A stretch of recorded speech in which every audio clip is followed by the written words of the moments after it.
et bienvenue sur Oseras-tu, le podcast.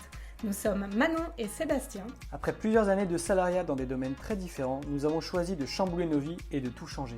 Aujourd'hui, nous accompagnons les personnes audacieuses à exprimer cette partie d'elles-mêmes pour qu'elles osent, elles aussi, changer leur vie à leur façon. Seuls, à deux ou avec nos invités, nous allons te partager des parcours inspirants, des retours d'expérience et aussi plein d'astuces et d'idées pour t'aider à oser réaliser tes projets et vivre la vie qui t'épanouit. Tout ça dans la joie et la bonne humeur, alors installe-toi confortablement et bonne écoute. Bonjour Laure. Bonjour. Salut. On est ravis de t'accueillir aujourd'hui sur notre un nouvel épisode de La Parole aux Audacieux. Donc toi, tu es Laure Sauger, tu es la fondatrice de Comme un diadème. On expliquera un peu après ce que c'est plus tard, mais c'est en gros une entreprise une marque française de volumateurs capillaires. Donc comme il y en a sûrement qui ne savent pas ce que c'est, on en parlera.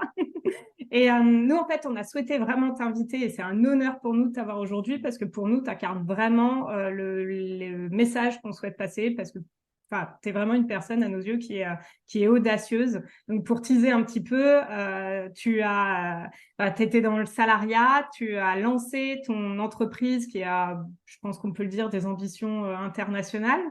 Ouais. Alors que tu es maman de 3 enfants qui sont encore assez jeunes. Que tu as couplé ça en même temps qu'un déménagement, que c'est tombé en plein dans le Covid. Enfin bref, tu as lancé une entreprise toute seule et j'ai suivi ça depuis un moment et je trouve ça assez incroyable. Donc, nous, ça nous importait beaucoup de t'avoir sur cette chaîne et voilà, on est honorés. Et Merci, c'est gentil. Merci pour votre intérêt, ça fait vraiment plaisir. Merci, moi aussi, je suis honorée d'être invitée.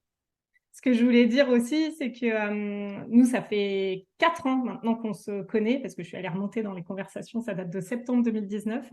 Et j'expliquerai un petit peu la petite histoire de comment... Je savais pas que ça faisait aussi longtemps, tu vois. Et si, tu te rends compte. Depuis Et en 2019, ah ouais, donc depuis c'était une septembre des 2019. premières à avoir suivi, en fait, hein, parce qu'il y en a beaucoup qui m'ont rejoint aussi après. Et ça, c'est par l'intermédiaire de ta chaîne YouTube. Qui à l'époque s'appelait Fussy Sophie et qui a été rebaptisée depuis Comme un diadème. Et ce que je voulais dire, c'est que oui, c'est une chaîne YouTube qui aujourd'hui compte plus de 400 vidéos et j'ai écrit plus de 28 000 abonnés. Donc, donc, elle a pris pas mal d'ampleur ces dernières années. Et ça, voilà, cette petite histoire de notre rencontre, je la raconterai aussi ensuite. Et d'abord, en fait, ce que je souhaitais, c'était que tu reviennes un petit peu sur ton parcours et notamment sur ta première vie professionnelle, tes études et tout, parce que c'est ça qui est assez incroyable avec toi, c'est que tu as fait un tournant de vie assez magistral. Voilà, un virage 360. Un virage non contrôlé. Alors, moi, je vais remonter au lycée. Quand j'étais au lycée, je voulais devenir prof de bio parce que j'avais une prof de biologie qui m'a passionnée pour la biologie. Donc, pour vous dire, j'ai eu 20 au bac. C'est pas pour me la péter, mais c'est pour dire que j'avais vraiment une passion pour ce cours de biologie que je la trouvais géniale, cette prof. Et du coup, très naturellement, je me suis inscrite en licence de biologie. Et en fait, bon là, sur le coup, ça me plaisait un peu moins parce qu'on étudiait un peu la sexualité des sapins. En première année, on faisait des trucs un peu bizarres, mais je pense que c'est une manière qu'ils ont un peu de sélectionner, de mettre les matières les plus reloues dès la première année. Beaucoup de physique-chimie, beaucoup de maths, beaucoup de choses comme ça. Ensuite, en licence, je me suis orientée vers la biologie-biochimie. Parce que là, déjà, j'étais plus sûre de vouloir être prof. Et si je voulais être prof, je voulais plutôt être prof à l'université. Donc, donner cours à l'université en tant qu'enseignant-chercheur. C'est à ce moment-là plutôt ce que j'avais en tête, même si j'étais pas sûre d'aller jusqu'au doctorat après le master. Enfin, voilà, chaque chose en son temps, on avance et on voit. Donc, j'ai fait de la biologie-biochimie. J'ai vraiment adoré ça. Et ensuite, quand je suis arrivée en master, je ne savais pas si il allait falloir que je trouve du travail après le master 2 ou si plutôt je m'orienterais vers une thèse. Donc, toujours dans cette option, je me suis dit, je vais prendre une matière qui m'intéresse. Donc, c'était la microbiologie. Donc, c'est l'étude de tout ce qui est Moi, j'ai eu un master qui s'appelait IMVI à l'université Paris 7. C'était infectiologie, donc microbiologie, virologie, immunologie. Donc, je suis spécialisée en viro, microbio, mais surtout en bactériologie. Du coup, l'étude des bactéries. C'est là-dedans que j'ai fait ma spécialité. Et en fait, quand je suis arrivée en master 2, là, je devais choisir entre le master pro pour intégrer les entreprises et le master recherche pour faire plutôt une carrière dans la recherche. Et là, je rêvais d'Institut Pasteur à ce moment-là. Pour moi, c'était vraiment le prestige aussi. Je pense que j'étais un peu attirée par ça. Le côté chercheur, j'avais beaucoup d'admiration vers les chercheurs, en fait. Je me souviens d'ailleurs que quand j'étais au collège, lycée, quand je voyais Indiana Jones, moi, ce qui me faisait rêver chez lui, c'était le côté enseignant à l'université qui fait des recherches. J'avais un côté comme ça, en fait. J'étais fascinée par le côté faire des recherches, professeur, tout ça. Et donc, je me suis orientée vers le master recherche. Je vais vous faire vraiment toute l'histoire, hein. C'est Je super. parle beaucoup. Vous allez vous faire prendre à votre propre temps. Et donc, j'ai fait mon master de recherche à l'Institut Pasteur en microbiologie sur une bactérie qui s'appelait Clostridium, qui s'appelle toujours Clostridium difficile. Donc, c'est une bactérie qui crée des diarrhées nosocomiales chez les personnes âgées. Donc, c'est en gros dans les hôpitaux, il y a beaucoup de maladies nosocomiales qu'on attrape comme ça parce qu'on arrive à l'hôpital pour une autre raison. Et en fait, les personnes âgées, quand elles prennent de l'antibiothérapie pour X ou Y raison, ça perturbe énormément la flore intestinale, qui est protectrice. Et en fait, s'il y a des spores, donc c'est des formes infectieuses de la bactérie dans l'environnement à ce moment-là, ce qui est souvent le cas à l'hôpital malheureusement, elle s'infecte, ça produit des toxines et en fait là, elle se retrouve à avoir des diarrhées. Et en fait, c'est très très compliqué après de les soigner par antibiothérapie. Il y en a beaucoup qui s'en sortent pas.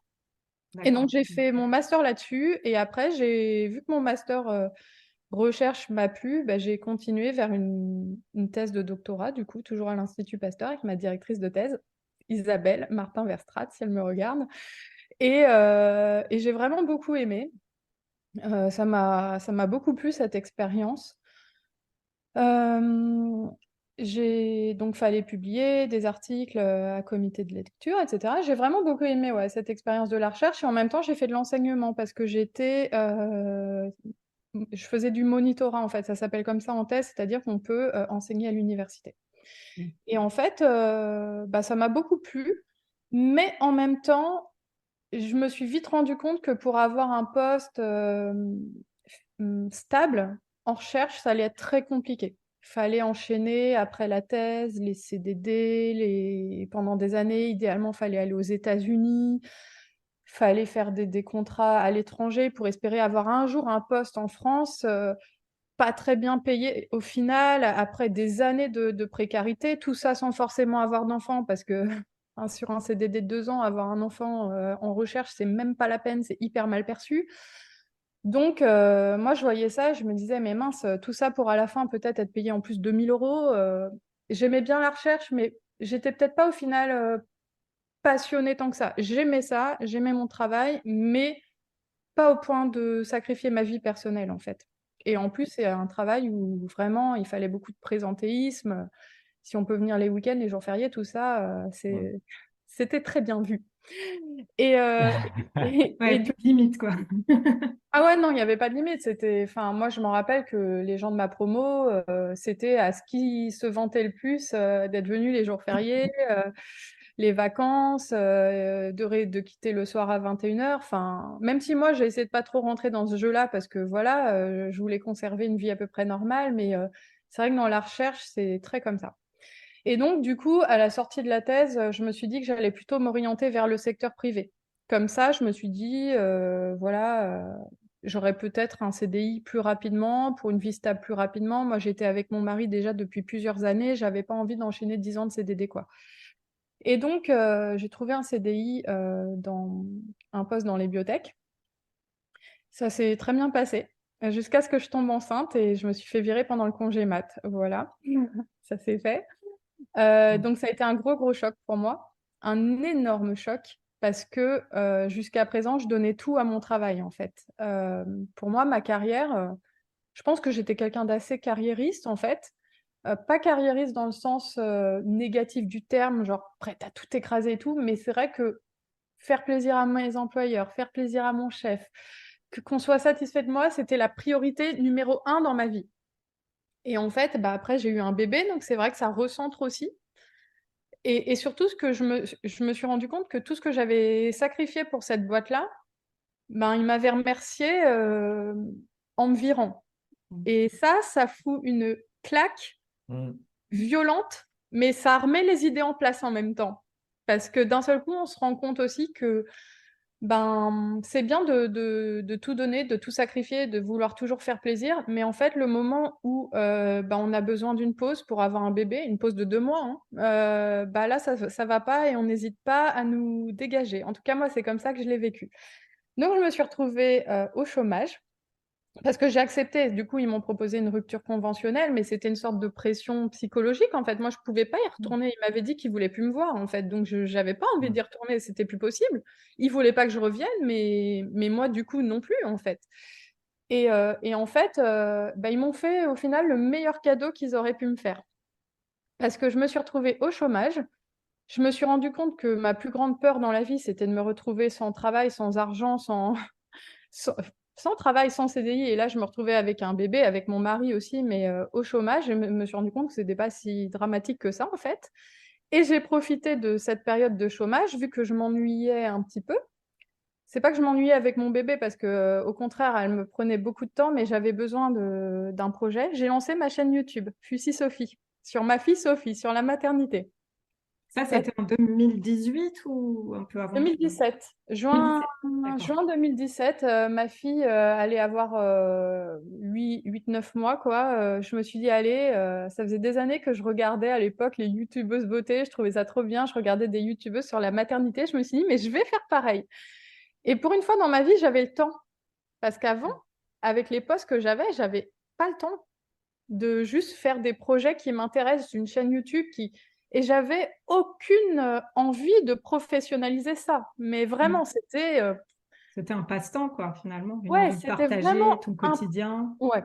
Il n'y avait aucune, même petite envie de professionnaliser ça parce que j'avais conscience, dans ma tête, c'était même pas possible. Il y avait déjà des youtubeuses qui avaient 50 000, 100 000, 300 000, 1 million d'abonnés. Donc, moi, je pensais pas du tout à ça.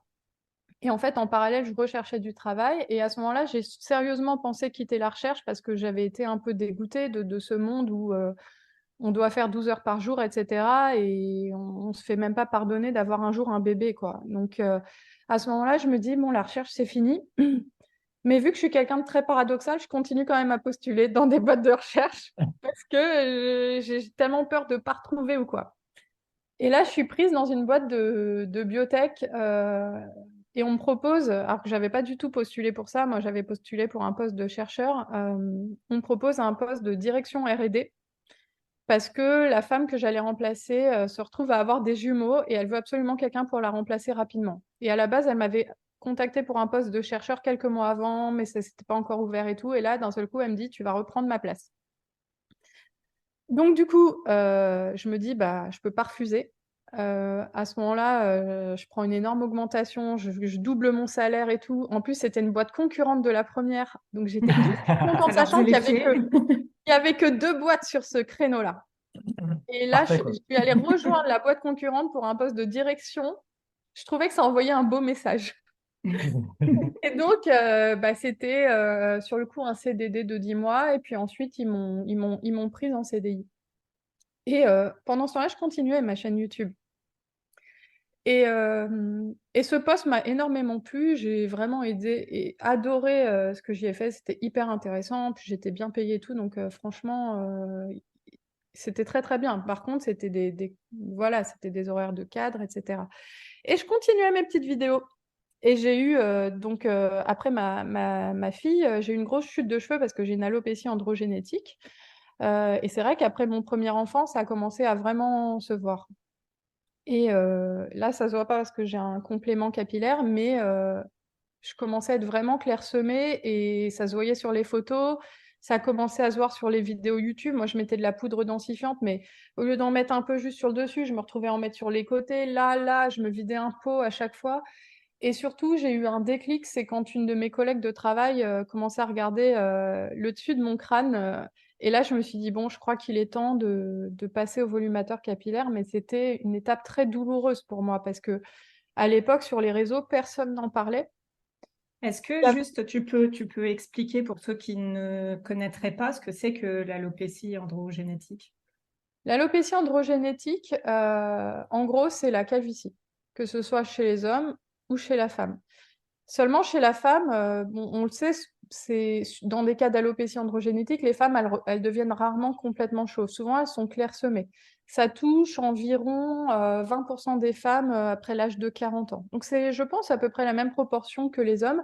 C'est juste que chez les femmes, ça se voit moins parce qu'on a quand même des hormones qui nous protègent un peu de tout ça.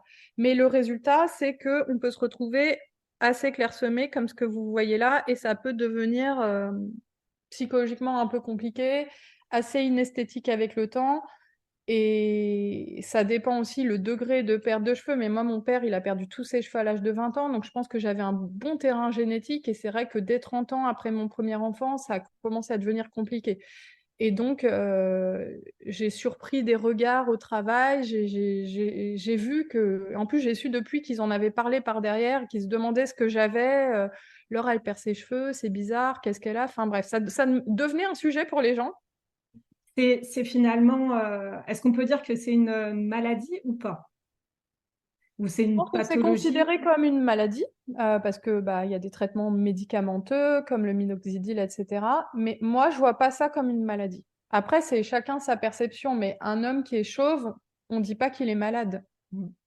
Je sais pas, quelqu'un qui a pas de poils sur les bras parce que c'est sa pilosité qui est comme ça, on va pas dire qu'il est malade.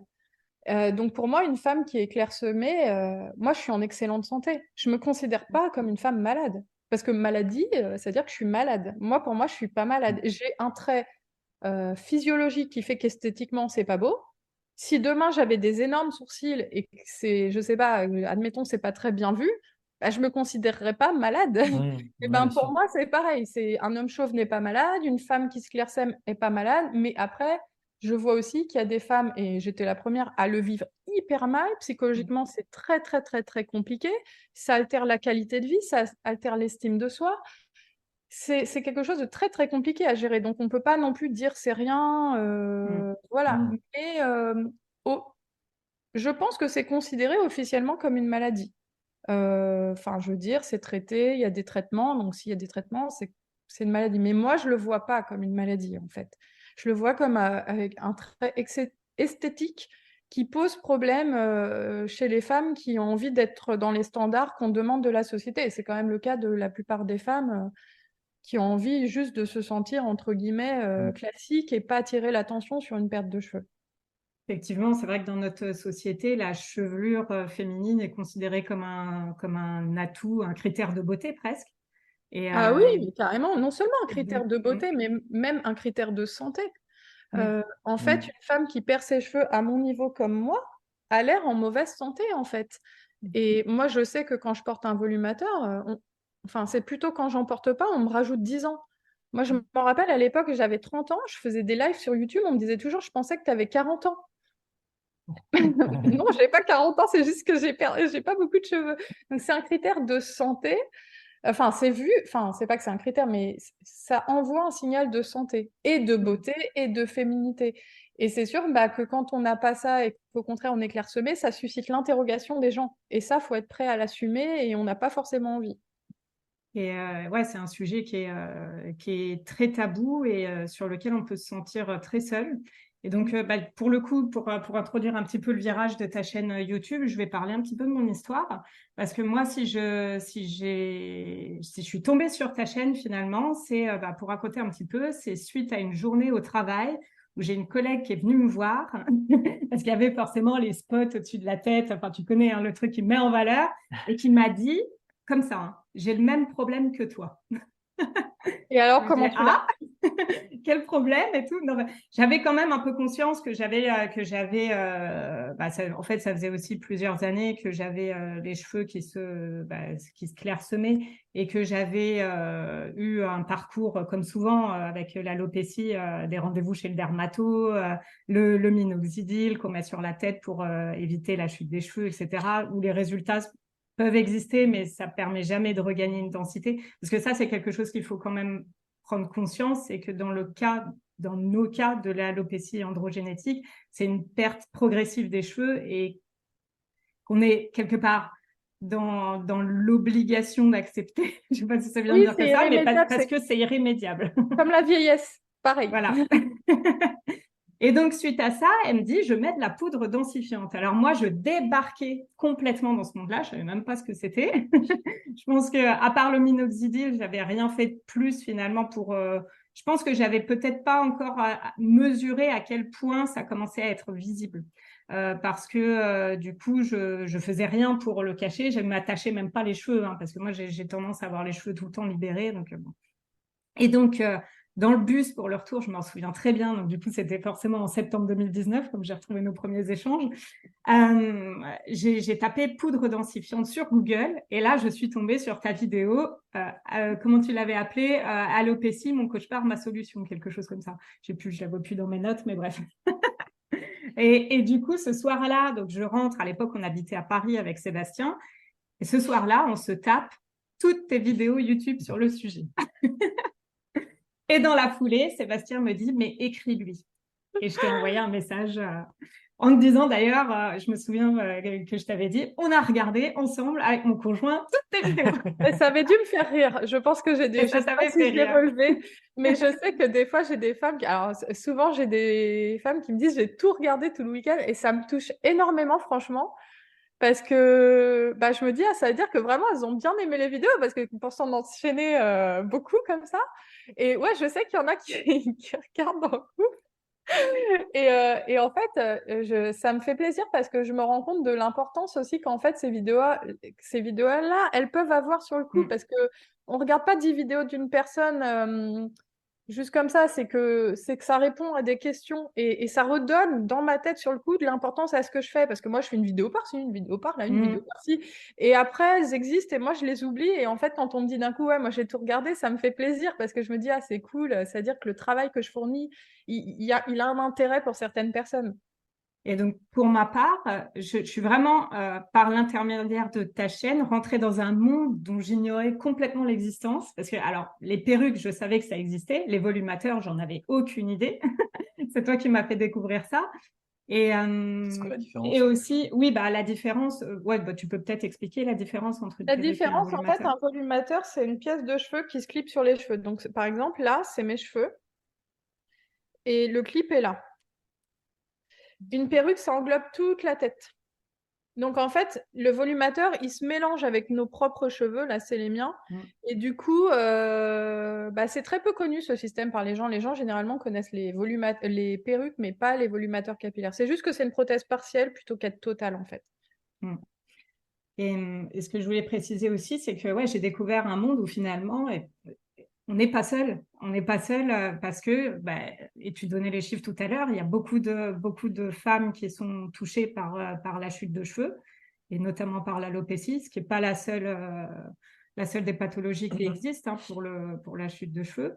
Et, et ce que je voulais dire aussi sur ça, c'est que bah, toi, la manière dont tu abordes le sujet, c'est un côté, enfin en tout cas sur ta chaîne YouTube et dans toute la manière dont tu abordes le sujet, c'est un côté vraiment qui brise les tabous et qui est très aussi, enfin tu abordes ça avec légèreté, avec humour, ça dédramatise quoi. On peut en rire avec toi de ce sujet-là, ce qui est Bah, pas forcément évident au départ. moi, j'avais pas envie de faire une chaîne larmoyante et pour toutes déprimer ensemble. Déjà parce que je suis pas comme ça. Moi, je suis pas déprimée à cause de mon alopécie, même si évidemment ça me rend pas heureuse d'être clairsemée. Je préférerais avoir des cheveux, mais le but c'est plutôt de se dire on a des solutions, on avance. Et moi, j'ai démarré ma chaîne, enfin la thématique sur l'alopécie au moment où j'avais trouvé ma solution. Mm. Donc, c'est pour ça aussi que j'étais hyper, enfin, dans la vidéo, mon cauchemar, ma solution, j'étais comme une folle parce que après 10 ans de souffrance, j'avais ma solution. Et donc, toute l'année qu'il y a eu derrière, il y a eu un énorme enthousiasme de ma part parce que enfin, je retrouvais des cheveux, je me sentais belle, tout ça, tout ça. Et en plus, ensuite, il y a eu tellement de femmes qui m'ont contactée. Enfin, ces vidéos-là, elles ont fait plus de 600 000 vues. Encore aujourd'hui, on me contacte suite à ces vidéos que je me suis rendu compte que j'étais pas toute seule, alors que ce qui fait souffrir dans ces moments-là aussi, c'est quand on pense qu'on est Mm. seul et isolé. Alors Mm. qu'en fait, quand on se rend compte que tous les jours, on a une dizaine de jeunes femmes de 30 ans qui nous écrivent pour nous dire qu'elles vivent la même chose, bah, on se dit, bon, bah, finalement, ce Mm. que j'ai, c'est pas si exceptionnel que ça. Et on a des solutions, on avance ensemble, en fait. C'est vrai qu'on se rend pas trop compte et que au final on se retrouve vachement seul, comme disait Manon et comme tu disais, et qu'en fait il y a plein de monde, mais personne n'en parle et personne ne Mm. le dit. Ce qui fait que du coup tu as vraiment l'impression d'être seul et au final après maintenant quand on commence à connaître un peu le milieu, etc., on peut se rendre compte que même dans la rue on croise des gens, on se dit qu'en fait ah, en fait, il y en a plein, mais en fait, elles ne le montrent pas du tout, elles n'en parlent pas du tout. Donc, c'est vrai que maintenant, avec le regard différent, on se dit, ah ouais, en fait, il y Oui, a du bah, monde. forcément, quand on est touché, on va aller regarder beaucoup, on va aller focaliser un peu notre attention sur le crâne des autres. Ouais, mais maintenant que tu sais que ça existe aussi, tu vois, tu dis, ah ouais, en fait, Mais c'est et bon, c'est vrai que mais. je pense que quand tu n'es pas touché par ce sujet-là, tu portes beaucoup moins Ouais. attention bah, aux cheveux des autres femmes. Enfin, je pense, hein. Oui, En tout cas, oui, je moi sais je que moi, sais. j'ai un radar, quoi. Mais moi aussi, j'ai un radar et des femmes atteintes d'alopécie quand j'étais à Paris, que ce soit à mon travail ou quand je prenais le métro, mais j'en voyais tout le temps. Et en fait, mais même là, si je vais aux caisses des supermarchés et tout, des femmes atteintes d'alopécie, j'en vois tout le temps en fait. Mais quand on n'est pas touché, on remarque pas parce qu'en fait, les femmes, elles font en sorte de camoufler ou alors juste elles mettent pas en avant leur chevelure, elles s'attachent les cheveux. Il y a que quand on connaît vraiment la personne au quotidien, donc les collègues de travail, les proches, les amis, tout ça, qui peuvent au bout d'un moment remarquer parce qu'à force de nous côtoyer, ils vont remarquer qu'on est un peu clairsemé. Mais c'est vrai que moi, quand je parle de l'alopécie à des gens, bah souvent ils me disent, ah, je sais pas, ouais, j'ai jamais rencontré de femmes qui ont ça. Je dis, bah si, si. Et je suis sûre que dans vos amis, dans votre famille et dans vos collègues, moi, je vous en trouve trois, quatre en fait. Mais en fait, ouais, les gens se rendent pas compte parce ils font pas gaffe en fait, tout simplement. Moi, j'avais une question par rapport à ton mari, du coup, ton conjoint. Comment la discussion elle est venue? Comment vous êtes amené justement, à en parler? Enfin, voilà, comment ça s'est passé? Parce que je pense que c'est quelque chose que d'autres femmes peuvent peut-être avoir du mal à discuter ou même à rencontrer quelqu'un et devoir annoncer qu'elles ont des Ouais. problèmes par rapport à ça. Comment ça, toi, tu as vécu ça? Et quel a été le soutien un peu de ton Alors, partenaire par rapport à ça, etc. mon mari, qui était avant mon conjoint, on s'est marié il y a pas très longtemps, mais je l'ai rencontré à 18 ans. À une époque, j'avais 10 kilos de moins, j'avais plein de cheveux, donc il a rencontré d'autres personnes. Et bref, je l'ai rencontré à 18 ans, j'avais encore des cheveux, même si mon alopécie, elle a été diagnostiquée quand j'avais 20 ans, donc ça commençait un peu, mais au final, c'était pas visible, ça a commencé à devenir visible vers 30 ans. Donc en fait, à ce moment-là, ça faisait déjà 10 ans qu'on était ensemble, je doutais pas de la relation, de tout ça. Il savait que j'avais une alopécie puisqu'il me voyait mettre du minoxidil. Il y a une époque où je l'amenais chez lui quand j'allais le voir le week-end. Bon, après, j'ai arrêté parce que j'étais plus du tout sérieuse dans la posologie, mais il savait que j'avais une alopécie. Après, je lui en parlais jamais. Je lui disais pas, j'en souffre, je suis pas bien, je suis complexée parce que je suis trop pudique pour ça. La fille qui a fait 400 vidéos sur sa chaîne, mais vraiment, j'étais trop pudique pour en parler à mes proches. Et pour dire juste, ça me fait mal parce que bah, qu'est-ce qu'ils vont dire les proches? Mais non, c'est rien, ça se voit pas. Et en fait, même si ça se voit, ou que ça se voit pas, ou que ça se voit, en fait, quelque part, personne pouvait me rassurer, en fait. Donc, en fait, il savait que j'avais ce problème-là parce que j'en avais déjà parlé. Il savait quand même que je pense que c'était un complexe parce qu'on se met pas du minoxidil tous les jours sur la tête si c'est pas un complexe. Mais il n'y avait pas d'autres conversations à ce sujet parce que pour moi, c'était un sujet tabou en fait. Mais même auprès de ma famille, j'en parlais à personne. Même mes amis, mes meilleurs amis ne savaient pas que j'avais ça. Alors que tu avais Personne. déjà la chaîne à ce moment-là?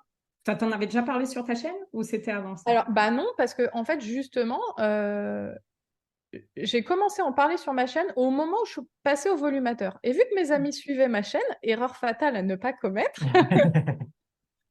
quand on veut aborder un sujet, parce que des fois on est prêt à aborder un sujet comme ça avec des inconnus, mais pas auprès de Mm. ses proches. Mm. C'est paradoxal. Et en fait, au moment où je me suis dit, bah, je vais annoncer sur ma chaîne que je porte un volumateur capillaire parce que du coup, c'était un prix assez élevé, etc. Donc, j'avais lancé un partenariat auprès d'une marque et je pensais pas qu'ils allaient me dire oui, moi. Je me suis dit, on tente et tout, ils vont jamais me répondre. Et là, ils me disent, ouais, on est partant. Et là, je me dis, oula, on a un problème, il va falloir faire une vidéo où tu vas parler de ton alopécie. Sauf que moi, j'avais une chaîne tellement petite à l'époque. Il y avait à peine 1000-1500 abonnés que la moindre vidéo n'était vue que par 5 personnes ou 30 ou même 100 personnes. Mais c'est quoi sur toute la France, en fait? Mes proches, enfin, mes collègues, tout ça, personne ne serait tombé dessus. D'ailleurs, ma chaîne YouTube, ils l'ont découvert que récemment. Mes collègues, pendant 5 ans, personne n'a su, malgré que j'avais une chaîne de 15 000 ou 20 000 abonnés. Et en fait, mince, je sais plus où je voulais en venir. Quand il a été question de l'annoncer sur ma chaîne, moi, mes amis suivaient ma chaîne. Donc là, je me suis dit, ça se fait pas de leur annoncer ça sur YouTube. Et en même temps, je leur devais rien. Mais sur le coup, moi, j'avais l'impression de dévoiler une bombe. Donc je me suis dit, bah, faut que je leur dise avant. Et je me rappelle que ma meilleure amie, quand je lui ai dit, j'avais les larmes aux yeux, tellement j'avais honte de lui dire. Je lui ai dit, voilà, bah, je vais faire une vidéo. J'essayais d'avoir l'air détachée, mais je disais, ouais, je vais faire une vidéo parce qu'en fait, je perds mes cheveux et je vais passer au volumateur capillaire. J'essayais d'avoir l'air détachée, mais je l'étais pas du tout. J'avais les larmes aux yeux, en fait. Et en fait, bah, après, j'ai fait ces vidéos-là et elles ont, pour le coup, cartonné par rapport à mes vidéos habituelles. Elles ont fait des milliers de vues. J'ai vu un boom sur ma chaîne parce que c'est un sujet qui n'était abordé par personne. Personne ne parlait de ça sur YouTube. Ça n'existait pas. C'était même pas un sujet. Alors que des femmes qui emportaient des compléments, ça existait, mais personne n'était prêt à montrer son alopécie, à enlever son volumateur et dire voilà, moi j'ai 30 ans, voilà ce que je porte.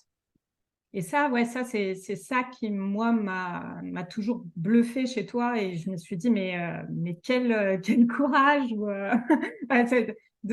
comment ça se fait que toi, t'as osé le Alors, faire? comment ça se fait que... Alors, je vais déjà répondre à la question que je me rends compte que j'ai éludée tout à l'heure sur le conjoint. Du coup, quand je suis passée au volumateur capillaire, je lui ai pas laissé le choix. Je lui ai dit, je vais passer au volumateur capillaire parce que je complexe. Et il m'a dit, bah, si tu en ressens le besoin, je sentais qu'il n'était pas hyper chaud, mais il s'est dit, bon, elle est dans son délire et tout. Il n'y a pas eu plus de conversation. Ma mère, elle, l'a extrêmement mal pris, je le raconte souvent. Ouais, c'était de la négo, parce qu'il fallait que je me fasse valider par ma mère aussi. C'était pathologique. Et donc, qu'est-ce qui fait que moi, j'ai osé?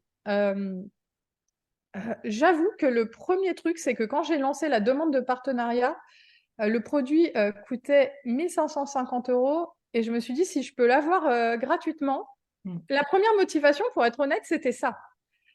Mais je me disais pas qu'ils allaient me répondre. En fait, c'est bizarre, on lance un truc, mais on se dit de toute façon, ils vont jamais répondre. Mais comme ça, on aura osé, et voilà. Et quand ils m'ont dit oui, là, je me suis dit vraiment, j'ai un problème face à moi. Mais en même temps, je me suis dit, mais en fait, ma chaîne, personne la regarde. Quand on a une petite chaîne qui démarre et qu'on a, moi à l'époque, j'avais 1000-1500 abonnés, ça paraît beaucoup comme ça. Mais en fait, 1000-1500 abonnés, les vidéos, elles vont faire 100 vues.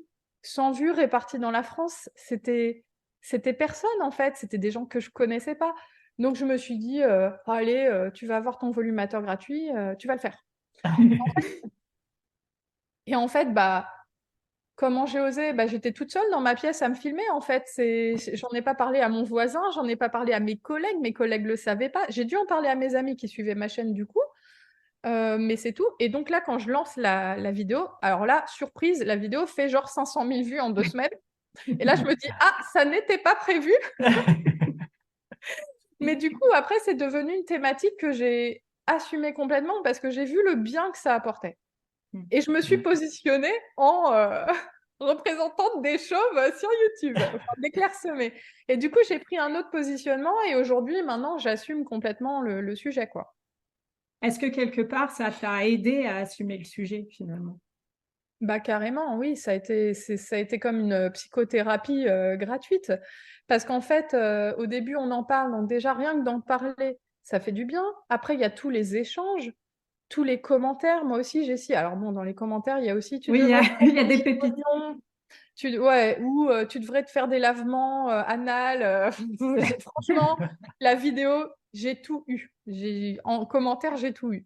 Mais oui, ça m'a aidé parce que déjà pendant 3-4 mois, je me souviens, je recevais tous les jours des mails, mais tous les jours, j'avais presque plus le temps de répondre tellement je recevais de femmes qui étaient dans la même situation que moi. Il y en a même que j'ai appelées, je suis restée 3 heures au téléphone avec elles et tout, donc je me suis retrouvée à être face à plein de femmes qui avaient le même problème que moi, donc ça déjà, on se rend compte qu'on n'est pas tout seul. En plus, je venais de trouver ma solution, j'étais hyper heureuse parce que je retrouvais des cheveux, donc il y avait pour moi plus de raison d'être triste. Et surtout, j'avais un sujet sur ma chaîne qui boostait ma chaîne aussi. Et moi, ma chaîne, ça faisait 1 an que je faisais des vidéos sur la maternité que personne regardait. Et là, d'un seul coup, il y a une vidéo qui buzz. Ça peut arriver sur n'importe quel sujet, mais il y a une vidéo, 2 vidéos, 3 vidéos. Et d'un seul coup, les abonnés ont monté. J'ai pris 5000 abonnés en 2 semaines. Et pour moi, c'était énorme, en fait, à l'époque. D'ailleurs, cette vidéo-là, parce qu'il y en a plusieurs sur la, mais il y en a une, elle m'a rapporté au moins 10 000 abonnés parce que c'était un sujet qui n'avait été jamais touché, en fait. Enfin, jamais traité. Donc, en fait, moi, j'ai vu après que ça intéressait, donc ça m'a motivée aussi. Et puis après, progressivement, c'est devenu mon sujet, comment dire, j'avais plus du tout honte de ce que j'étais, en fait. Au contraire, j'étais devenue presque un porte-drapeau. Ça fait très prétentieux, mais je vous le dis comment je l'ai vécu. Un porte-parole plutôt, enfin, quelqu'un qui prend la parole de toutes ces femmes qui osent pas. Et c'est une fierté, ça, pour moi, en fait. Parce que moi, à l'époque, j'aurais voulu trouver ça. Et il n'y avait pas, ça m'aurait fait du bien. Et donc, j'ai créé les vidéos que j'aurais voulu voir. Du coup, c'est quoi la suite après, après tout ça? Ouais, justement, c'est que là, on est fin 2019, en gros. Alors, au moment où moi, je te rencontre. Non, non, on n'est pas en 2019. Toi, tu as vu la vidéo en 2019, mais ces vidéos-là, elles sont en 2018. D'accord, Elles ouais. ont pesé en 2018. Et donc là, les vidéos sur l'alopécie, enfin les 2, 3 premières vidéos que je fais commencent à buzzer. Et là, je me dis, il y a quand même un sujet. Mm. Et il va falloir que je fasse des vidéos sur comment poser un volumateur et tout. Je voyais que c'était des vidéos qui plaisaient. Donc on est fin 2018. Moi, à ce moment-là, je suis toujours sur mon poste. Donc, je continue en parallèle de mon travail. Donc, c'est le week-end pendant la sieste de ma fille. Hein. Concrètement, ça se passait comme ça. Tous les samedis, pendant la sieste de ma fille, je faisais 1 ou 2 vidéos YouTube. Enfin, souvent, j'en faisais qu'une d'ailleurs. J'étais passée de 3 vidéos à 1 quand j'ai repris le travail, mais exclusivement sur l'alopécie, les volumateurs, comment on place un volumateur, comment on choisit un volumateur. Enfin, vraiment, j'ai Comment on en suivi la parle à son thématique. entourage, ouais, c'est sur tous les angles, ouais. Et en plus, c'était vraiment des vrais sujets pour moi. Mm. Comment on en parle à l'entourage, comment réagissent les collègues, comment on fait pour s'attacher les cheveux. C'était toutes les questions que je me posais au quotidien et qu'on me posait par mail. Boum, j'avais un sujet, je faisais Une une vidéo. aussi, ouais. Comment porter le volumateur en public pour la première fois, les astuces, ça c'est pas mal aussi. Donc il y en a une que j'avais retenue, c'est attendre un retour de vacances. Moi, c'est ce que j'ai fait. Hein. J'ai attendu le retour de vacances. Et ça, c'est un bon truc parce qu'ils nous ont un peu oubliés, tout ça. On revient, on a une coupe différente. Et en fait, moi, à ce moment-là, je continue les vidéos et en parallèle, je continue mon partenariat avec la marque en question. Et en fait, au début, ils m'avaient conseillé un produit qui n'était pas bien du tout pour moi. Et ça, je m'en rendais pas compte. Donc moi, ils ont reçu des centaines de clientes grâce à moi parce que moi, je mettais en avant la marque. Je disais, allez-y, j'étais contente et tout. Sauf qu'ils m'avaient proposé un produit avec une toute petite base qui me faisait un survolume sur la tête, qui était bien trop blond, qui était hyper cher pour ce que c'était à l'époque du monotop avec base qui fait survolume. Mais moi, naïvement, je connaissais rien, donc je porte le truc. En fait, au travail, derrière, ça s'écartait. Moi, j'ai reçu des photos où derrière, ça faisait rideau. Alors, j'ai eu de la chance, personne n'a jamais rien vu, parce que les gens sont pas attentifs, mais franchement, c'était une calamité. C'était horrible, quoi. Et en fait, quand ils commencent à voir l'impact de mes vidéos, ils me disent concrètement, le produit que tu portes, il est pas bien, il faut qu'on te donne un produit haut de gamme, parce que la vendeuse me dit, moi, je t'aurais jamais conseillé ça. Et en fait, là, je me dis, c'est abusé quand même, parce que moi, quand j'y suis allée en tant que cliente lambda.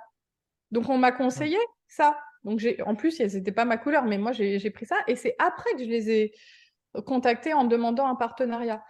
Et en fait, quand ils voient que mes vidéos fonctionnent, ils se disent, ah merde, on peut pas la laisser porter ça parce que, en fait, c'est vrai que même en vidéo, des fois, c'était pas terrible parce qu'on voyait la différence de couleur, on voyait un peu, quelqu'un qui était attentif et qui connaissait les volumateurs voyait que c'était pas un produit très haut de gamme.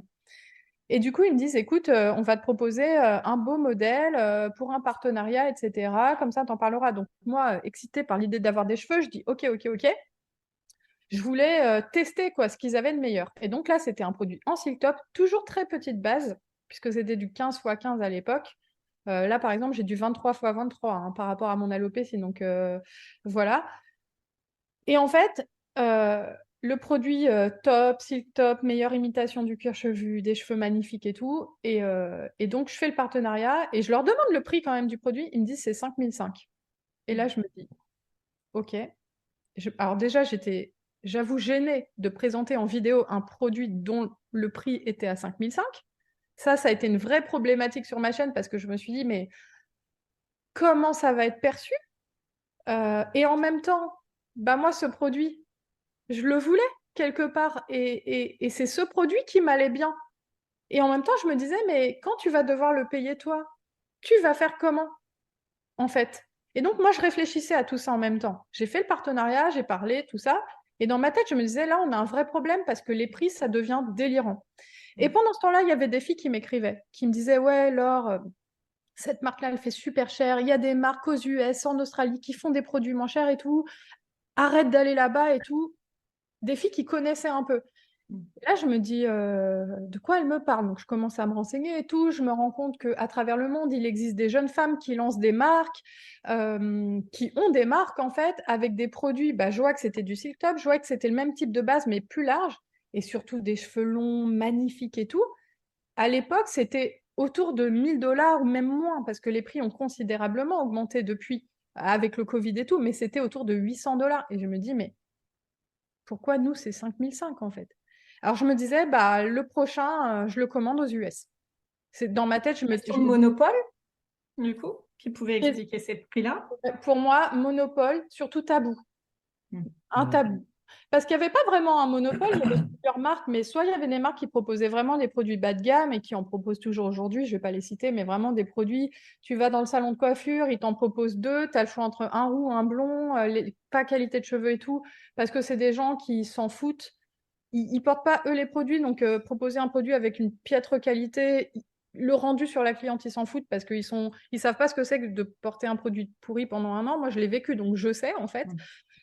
Soit c'est ouais, des marques qui s'intéressent pas, soit c'est des marques qui veulent faire du profit. Et surtout, c'était tellement tabou, vu que personne n'en parle, bah, on parle pas, on compare pas les prix, on compare pas les qualités de produits. On n'est surtout On en pas profite. informé sur qu'est-ce que c'est un volumateur de qualité. On n'a pas les infos. Il faut se remettre en 2018. Sur Internet, il n'y a rien, mais rien, rien, rien. Même pour moi, trouver les infos, c'est quoi un produit de qualité? C'était compliqué. Il a fallu que j'essaye ceux à 5000. Il a fallu que j'essaye même des intermédiaires à 2005 dans les marques. Et vu que j'en ai essayé plein dans le cadre de ce partenariat, ça m'a permis aussi de savoir c'est quoi un bon produit, c'est quoi un mauvais produit. Mais ça, c'est grâce au partenariat quelque part. Parce que sinon, j'aurais pas pu en acheter 3 dans l'année, surtout avec un à 5005. Donc, du coup, je me rends compte qu'il existe des marques et tout. Et là, je me dis, ouais, je commande aux US, mais ça me faisait peur parce qu'il y avait les frais de douane. Vous savez, quand on commande en dehors de l'Union européenne, il y a les frais de carte bancaire, il y a plein de frais un peu surprises, en fait. Et je me disais, ouais, si je me trompe. Et en fait, j'arrêtais pas de me dire dans ma tête, c'est trop dommage qu'on n'ait pas ça en France. Et je me le disais souvent, putain, mais c'est trop dommage parce que nous, on avait des sites qui existent aujourd'hui, je vais pas les citer, mais vraiment, tu vas sur le site, tu as envie de te pendre. C'était des sites, des sites avec des trucs. J'avais une copine qui disait des pigeons morts retournés. C'est genre, t'as des oiseaux morts retournés et des trucs un peu bouclés, frisés comme ça, là. Et tu dois choisir entre le roux, le truc et tout. Et tu te dis, mais là, c'est que des coupes à Ginette, en fait. Enfin, vraiment, c'était des trucs comme ça. Et moi, j'étais là, j'en ai commandé un sur un site comme ça. Je le reçois, je le mets, je me dis, ouais, ça va, j'essaye de m'auto-persuader. Je vais chercher mon père à l'aéroport, je me rappellerai toujours, il me regarde, je vois de la peur dans ses yeux. Il me fait, il ose pas me dire, et il me fait, t'as changé de volumateur? Je fais, ouais. Il me fait, ouais, il est pas terrible. Puis les gens, ils osent pas te dire, mais tu vois dans leurs yeux la frayeur. Alors, du coup, je l'ai renvoyé. Et je me suis dit, ouais, c'est trop dommage. Et un jour, je me rappellerai toujours le déclic de la boîte. J'étais dans la rue avec mon père et je lui dis, ouais, moi, j'ai jamais eu d'idée comme ça. J'avais même pas envie de lancer une boîte. Moi, j'étais dans le salariat. Vraiment, pour moi, ça, c'était pas pour moi. Et je dis, tu vois, c'est vrai qu'à chaque fois que je vois des entrepreneurs à la télé, ils ont toujours des idées de génie et tout. Et moi, j'ai jamais eu ça. Mais je dis, par contre, s'il y a bien un truc à faire en France que j'ai identifié, c'est ça. Et j'ai dit, si j'avais les couilles, je le ferais. Et je lui dis ça comme ça. Mais dans ma tête, là, on n'est pas au moment où on va le faire vraiment. Mais l'idée commence à germer. Et en fait, après, progressivement, je me suis dit, peut-être qu'il faut que je le fasse, en fait. Peut-être qu'il faut que je teste, peut-être qu'il faut que j'essaye. Et donc là, après, ça a duré 1 an. 1 an à tester des fournisseurs, à recevoir des trucs pourris. C'était quand même aussi de l'investissement financier parce que je recevais des choses, je me faisais arnaquer, je recevais pas, je demandais un bon comme ça, je me retrouvais avec un roux ou avec un brin. Je demandais une base 18 x 18, je me retrouvais avec un 15 x 15. Enfin voilà, franchement, voilà, c'est un vrai travail d'identifier de bons fournisseurs avec qui travailler. Et en fait, après, au bout d'un moment, j'ai lancé ma marque. Et il y a eu tout de suite, toutes les femmes qui me suivaient, j'avais déjà 10 000 abonnés sur YouTube, elles ont eu confiance, mais quasi tout de suite en fait. Alors peut-être pas toutes, hein, mais c'est vrai que j'ai lancé le jour du lancement, j'ai eu énormément de commandes parce qu'en fait, les filles, elles me suivaient depuis des années, elles avaient suivi le parcours et elles savaient que j'allais leur proposer vraiment ce que je considère être bien. Et moi, je suis hyper honorée vraiment de la confiance qu'elles m'accordent même depuis des années. Moi, je vois aussi avec le Covid, il y a les prix qui augmentent. C'est compliqué pour moi de voir au fur et à mesure des années. Et en fait, j'ai presque pas de réflexion parce qu'elles me font confiance. Et cette confiance, franchement, elle est précieuse pour moi parce que je me rends compte que vraiment, ce travail que j'ai fait avant, ça a quelque part un peu tissé un lien de confiance en tout cas. J'avais une question, moi, c'était, tu le disais très bien, toi, tu avais finalement, j'allais dire, la situation confortable du CDI bien payé, les enfants, tout ça. Enfin, bref, tout un tas de choses qui auraient pu faire que tu n'y ailles pas, que finalement, que tu restes dans ta situation classique, finalement, ton parcours, la suite de ton parcours, et que tu ne te lances pas dans ce projet. Et qu'est-ce qui fait qu'à un moment, tu t'es dit, j'y vais? Quelque part, j'ai l'impression, alors c'est ma vision, hein, mais qu'il y avait vraiment ouais, comme une mission, un combat. Il y avait quelque chose là à réaliser qui était tellement important que ça a Alors, dépassé les freins que tu pouvais avoir ou les peurs que tu pouvais avoir. alors, faut savoir déjà que quand j'ai lancé ma boîte, j'avais aucune intention d'en vivre. Mais Mm. vraiment, je dis pas ça pour faire genre. Moi, je m'étais dit, oh, si je vends 2 volumateurs, ça me fera du beurre dans les épinards, ça me fera. Puis voilà, j'aimais bien, je suis passionnée par ces produits. Je me disais, il y a de l'abus en France, il y a un truc à faire, et c'est à moi de le faire aussi. Mm. C'est à moi de le faire parce que j'ai eu l'idée la première. Et en fait, progressivement sur les réseaux, je commençais à avoir des comptes Insta se lancer, des trucs comme ça, par-ci, par-là, qui, grâce à la communauté que j'avais créée, aspiraient un peu aussi une partie de cette communauté très rapidement. Et j'étais en train de me dire, mais Laure, tu as l'idée depuis 1 an. Tu travailles, parce que je commandais un truc, mais en fait, je commandais, j'avais l'idée de le faire, mais quelque part un peu je procrastinais en fait. Je remettais à plus tard parce que je travaillais, j'avais un poste à 40 heures par semaine, j'avais en plus ma fille, donc c'était compliqué aussi de lancer ça en parallèle. Euh, et en fait, ce qui a été le déclic, je l'ai déjà raconté un jour dans un épisode de podcast, mais vraiment, je vais le raconter là. Mais un jour, j'ai une fille au téléphone. J'ai une fille qui m'écrit, ouais, j'adore tes vidéos et tout, truc et tout. Est-ce qu'on peut s'appeler pour discuter? Et du coup, je l'appelle et on reste 4 heures au téléphone. Parce que super bon feeling, tout ça. Et à la fin, je commence à lui dire, ouais, j'ai vu qu'aux États-Unis, ils faisaient ci, en Australie, ils faisaient ça, les produits, à mon avis, on peut les trouver, on peut lancer. Enfin, je commence tellement à lui soumettre tous les éléments qu'elle me dit, ah, mais en fait, il faudrait trop faire ça en France. Mais je venais de lui soumettre l'idée sur un plateau.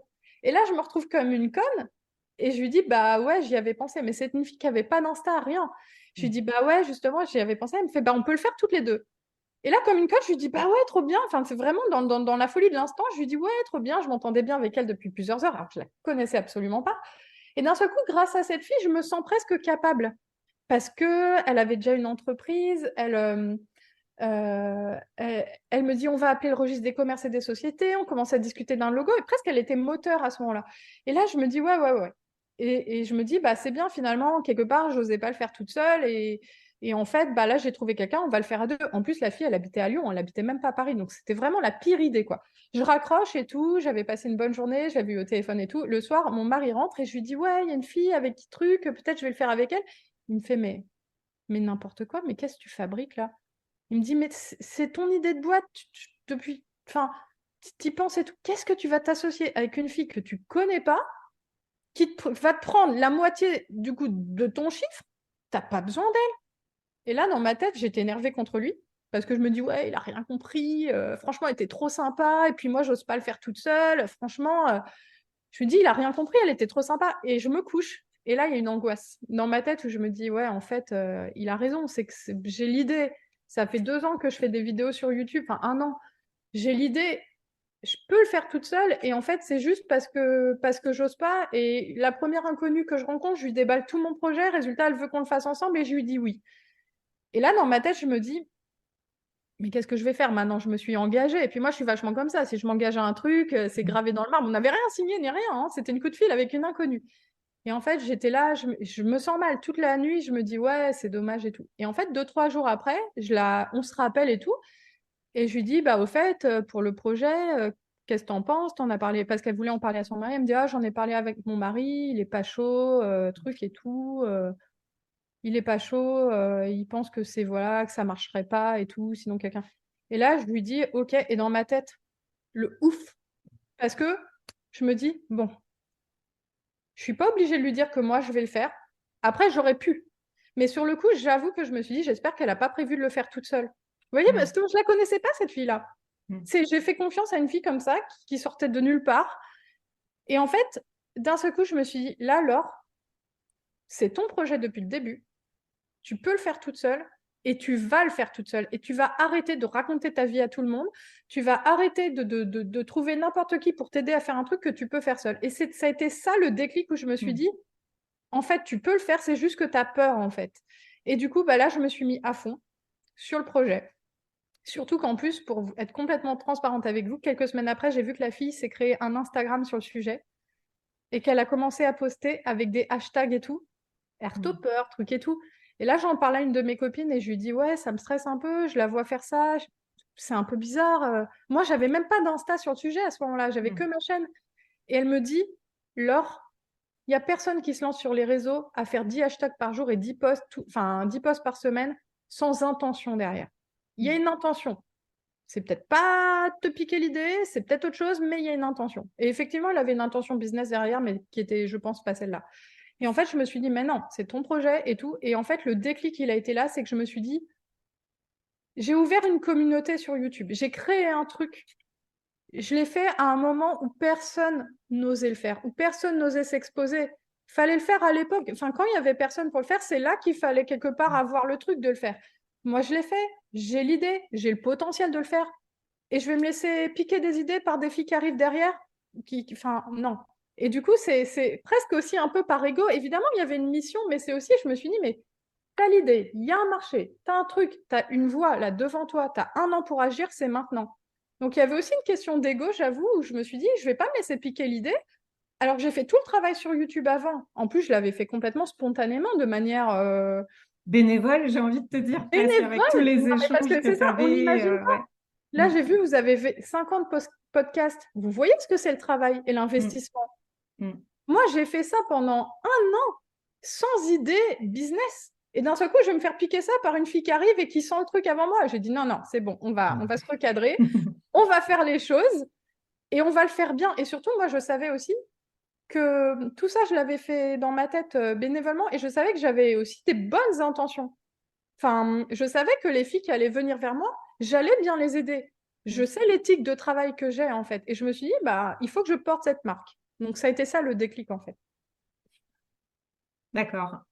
Je vais relire un petit peu ce que je voulais te poser comme question à propos de ça. Ah bah oui, bah alors justement maintenant je voulais revenir sur le lancement et voilà tout le travail en amont, tous les. En fait, la question vraiment qui me vient, c'est quel challenge tu as rencontré en tant que quelqu'un qui ne connaissait rien à l'entrepreneuriat et qui s'est lancé là-dedans avec plein de bonne volonté, mais voilà, encore une fois, toute seule.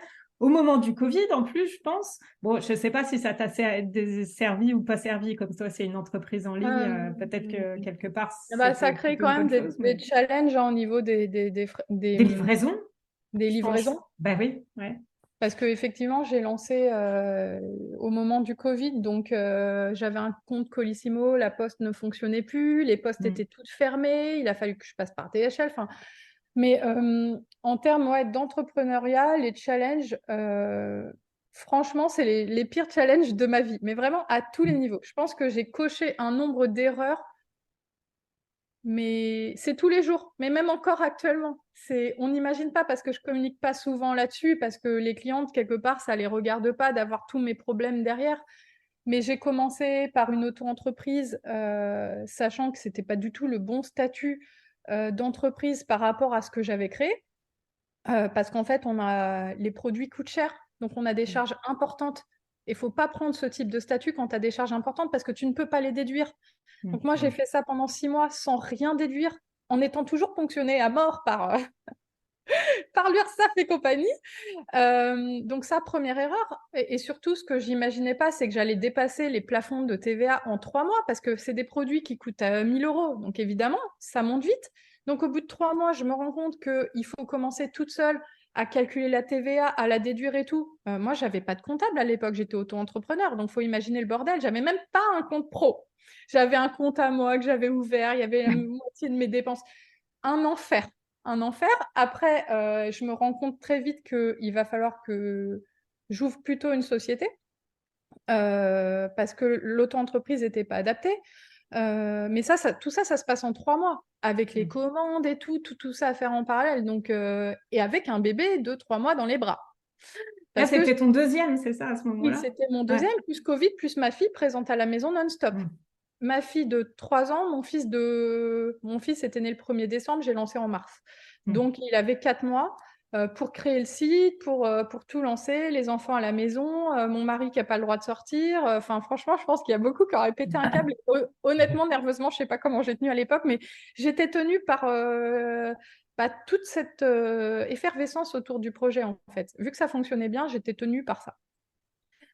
Donc après, il a fallu que je crée une société. J'ai pris un comptable qui m'a très très mal conseillé. C'était une calamité. Ce comptable, pendant 1 an, ça a été des problèmes. J'ai eu des problèmes avec les douanes à cause de lui. Enfin, franchement, en termes d'entrepreneuriat, je pense vraiment les gens ne se rendent pas compte de toutes les difficultés auxquelles on peut faire face. Mais aussi, je pense que c'est parce que j'ai pas su bien m'entourer au départ. Et savoir bien s'entourer, c'est primordial. Parce que j'ai pris un mauvais comptable qui faisait des erreurs comptables tout le temps, mais des grosses erreurs. Hein, par exemple, sur les 3 premiers mois, il m'avait pris en compte 0 remboursement. Sauf que moi, des remboursements, j'en reçois tous les jours. Là, les filles qui renvoient les produits. Donc, il faut imaginer sur 3 mois, mais au bout de 3 mois, je me rends compte qu'il y a 0 remboursement qui ont été pris en compte. Donc, ça veut dire que j'ai des TVA qui ont été ponctionnés sur des produits, en fait, qui m'ont été retournés. Donc la TVA, je ne l'ai pas touchée puisque je l'ai remboursée à la cliente. Donc, enfin, que des catastrophes comme ça. Sur le plan informatique, je me suis aussi fait aider par un ami et tout, calamité. Pendant 1 an, j'ai eu des problèmes. Enfin, le mec, il a mis plus d'1 an et demi à me mettre en place Colissimo sur mon site. J'ai fait les étiquettes Colissimo à la main pendant 1 an. Enfin, vraiment, savoir bien se faire accompagner, c'est quelque chose. Après, moi, c'est des produits aussi que j'importe à l'international. Donc, il y a tout ce qui est lié aux lois par rapport à l'importation, la TVA à l'importation, etc. Sachant que c'est des lois qu'une fois que tu les as bien acquis et que tu as bien compris, bah, ils changent leur système. Donc, il faut tout réapprendre. Donc, ouais, en termes de difficultés à ce niveau-là, vraiment, à chaque fois, je me dis, c'est quand que ça va s'arrêter, en fait. Quels sont maintenant tes conseils que tu pourrais avoir justement pour bien s'entourer au début? Alors, les conseils, c'est de bien s'entourer, c'est-à-dire éviter l'ami d'un ami pour faire le site parce que c'est gratuit au début, mais après il vous assassine. Enfin voilà, essayer de bien s'entourer. Il y a des entreprises qui font ça. Moi maintenant, je passe par une agence et franchement, j'ai perdu énormément d'argent à cause de gens qui m'entouraient mal. Mais quand je dis énormément, c'est plus de 10 000 € hein, des fois. Enfin vraiment, j'ai perdu beaucoup d'argent. Donc bien s'entourer. Si le comptable ça va pas, on s'en rend très vite compte. Pas hésiter à le changer en cours d'année ou dès l'année suivante, parce que moi je l'ai gardé 2 ans parce que pas le temps, parce que si, parce que ça. Non, faut changer en fait.